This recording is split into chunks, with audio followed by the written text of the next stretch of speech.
Hello and welcome to the Neighborhood Assistance Program webinar. This will provide a general overview of the Neighborhood Assistance Program for the 2019-2020 program year. The Department of Community and Economic Development's vision for the Commonwealth is to play a more strategic role in local government and municipal interaction by investing in our communities to provide assistance and support that supports all Pennsylvanians. The department's 2019 budget has a priority to revive Pennsylvania's economy by providing tax credits and targeted assistance to distressed areas and low-income populations with a strategic focus on community participation and collaboration among residents, nonprofits, and businesses.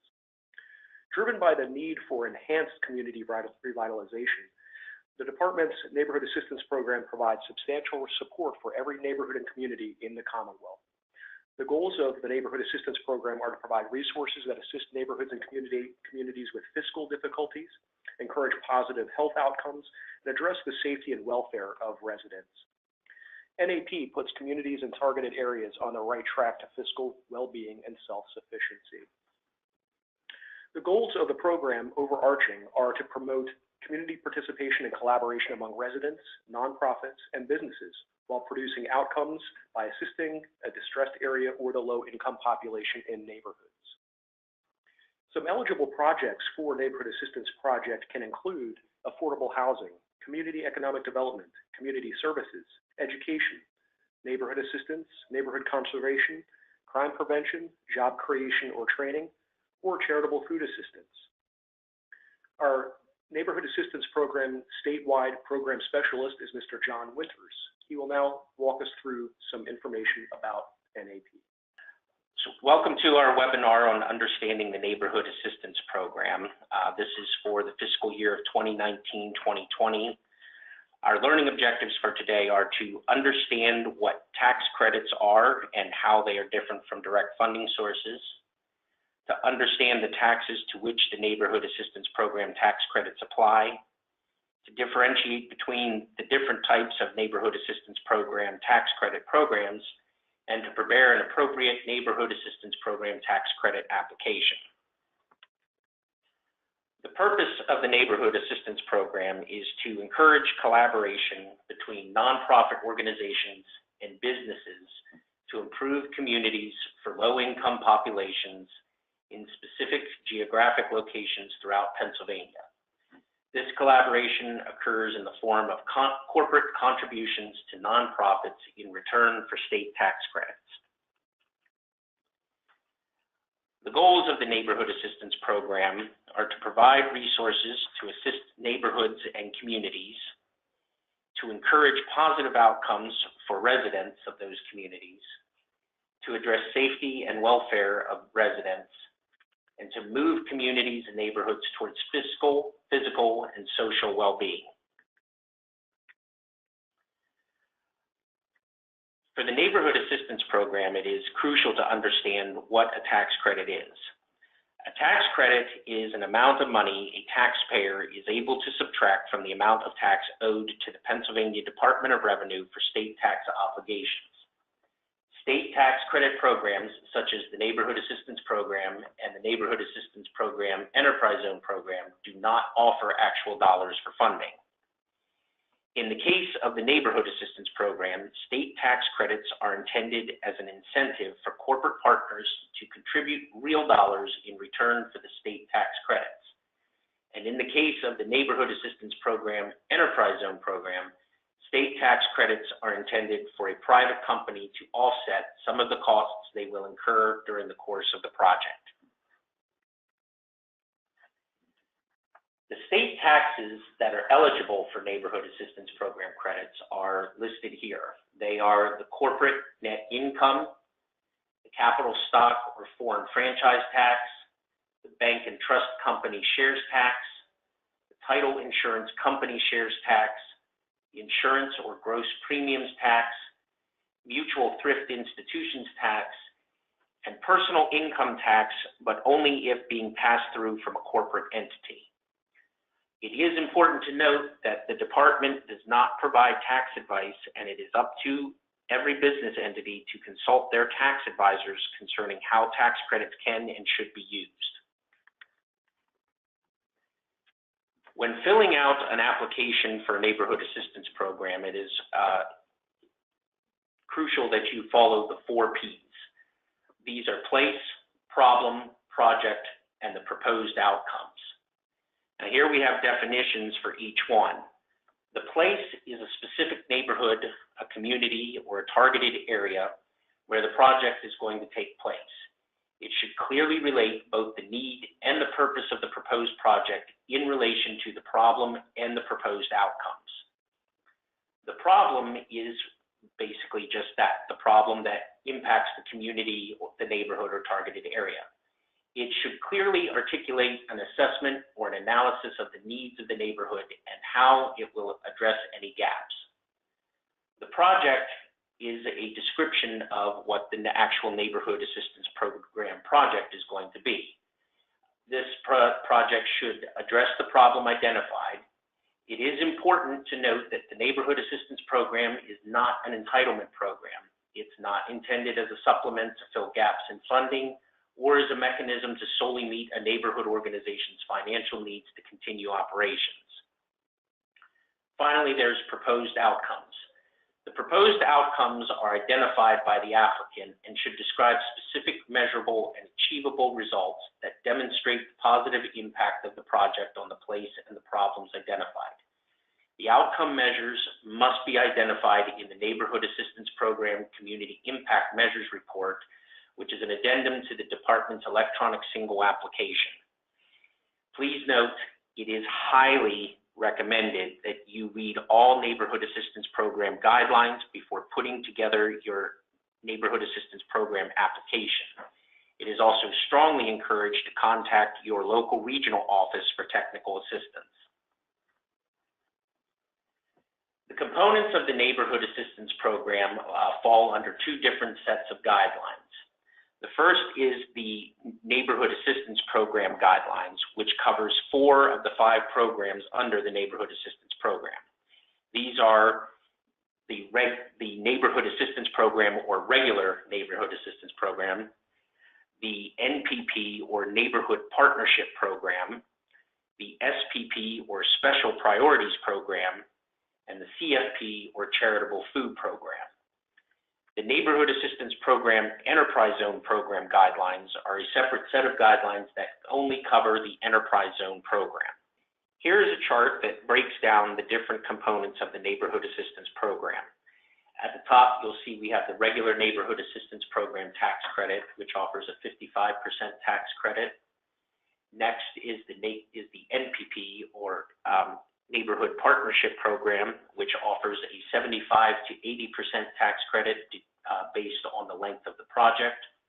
Then we have the SPP or Special Priorities Program tax credit, which is a 75% tax credit. Then there's the Charitable Food Program, which offers a 55% tax credit.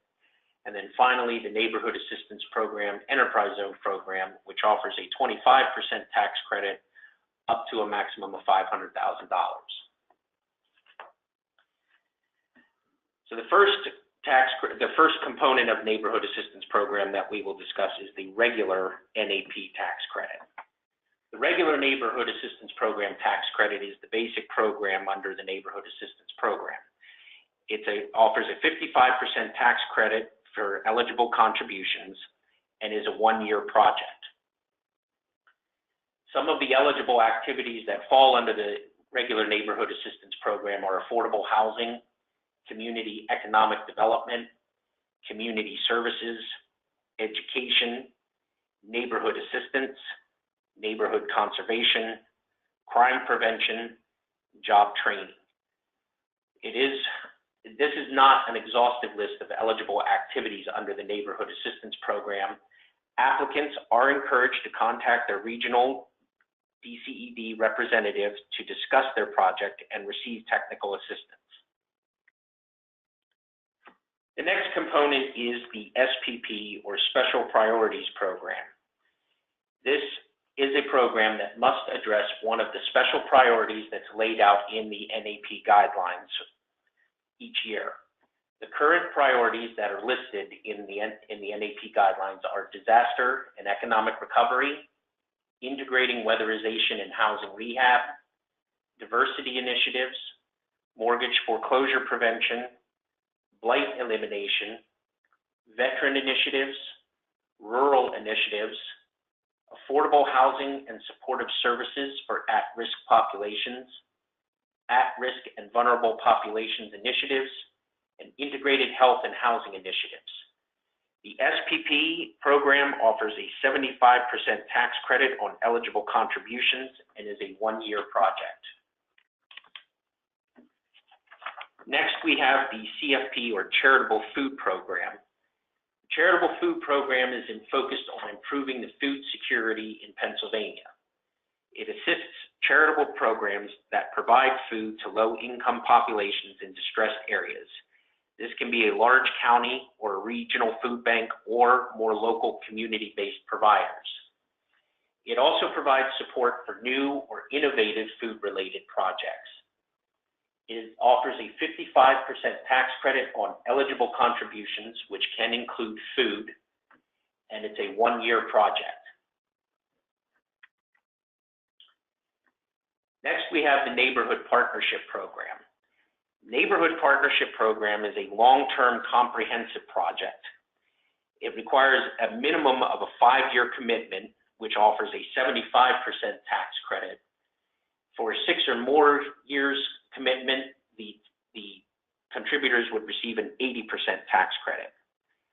There are additional application requirements for an NPP, such as there are firm commitments that are required with a $50,000 minimum per contributor and $100,000 minimum per year. No solicitation plans will be accepted for NPP. Also, there must be a neighborhood plan or a strategic plan in place that must be included each year with the application. There also must be an advisory committee in place for the NPP, and a list of the members of that committee is required each year of the application. Also, memorandums of understanding are required for each contributor to be included in each year of the application.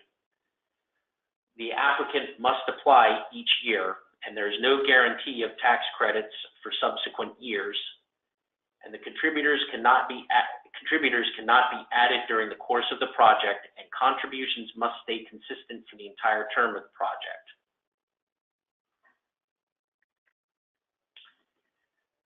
The NAP application must be submitted via the Electronic Single Application System, or ESA, through DCED.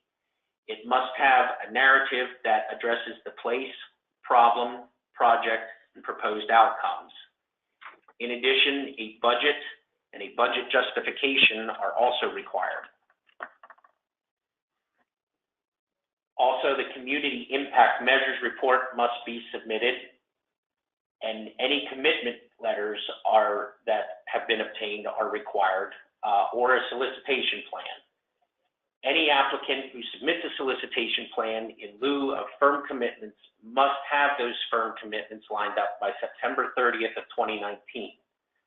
Also, you should be aware that solicitation plans do not score as high as firm commitments during the review of the application. In addition, also what is needed for the application is an IRS determination letter showing your 501c3 status, job descriptions for staff that are being paid through the Neighborhood Assistance Program, any project cost estimates if applicable, any subcontractor agreements if applicable. Also, NPPs have some additional requirements that are listed in the NAP guidelines. Finally, we have the EZP component, or the Enterprise Zone component. The purpose of the Enterprise Zone program is to provide tax credits to businesses or private companies that are investing in rehabilitating, expanding, or improving buildings or land located within designated zones. These tax credits are used for real property improvements such as rehab, expansion, or physical improvements to buildings or land that result in jobs being created or retained. If you are considering an Enterprise Zone project, consult your regional Enterprise Zone coordinator or contact your respective DCED regional office at the phone number included at the end of this webinar. The Enterprise Zone program offers a 25% tax credit on eligible investment up to a maximum of $500,000. It is a one-year project, and the project must be located in a designated zone. For-profit entities are the applicants for Enterprise Zone program projects. Commonwealth financing is not eligible as a basis of investment. In addition, Enterprise Zone program projects must create living wage jobs with benefits. The Enterprise Zone program has a slightly different checklist for the application. It must be submitted via the electronic single application system. And as with all NEPs, it must have a narrative that has the place, problem, project, and proposed outcomes. There must be a budget, and you must use the provided budget justification form, which is included in the ESA system. Also, the budget must contain a line item for the cost of the financial examination. In addition, the Enterprise Zone program requires a community impact measures report. There must be proof of investment, which would be any bank letters or financial statements, etc. There must be proof of ownership or a lease agreement showing that work can be performed on the property. There must be a letter from the local Enterprise Zone coordinator. There must be project cost estimates. There must be subcontractor agreements if applicable. And there must be documentation showing the jobs created or retained and the compensation that is being offered.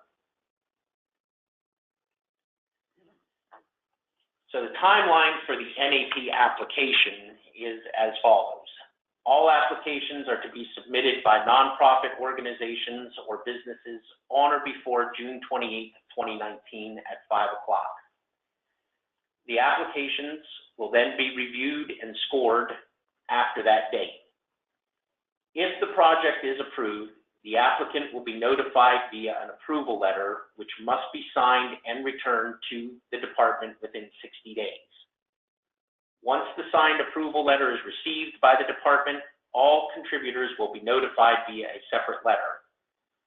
Contributions must be spent by June 30th of 2020, and the project must be completed by September 30th of 2020.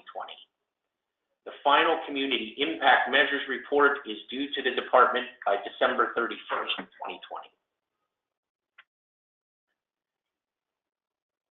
If you have any questions, here's a list of contacts throughout the state of Pennsylvania. Lynette Praster, the director of the Center for Community Services, and myself, John Winters, the Neighborhood Assistance Program Specialist, are listed at the top. Below that are each of the regional directors for each of the different regions. If you are unsure what region you're in, feel free to contact me and I can direct you to the correct person.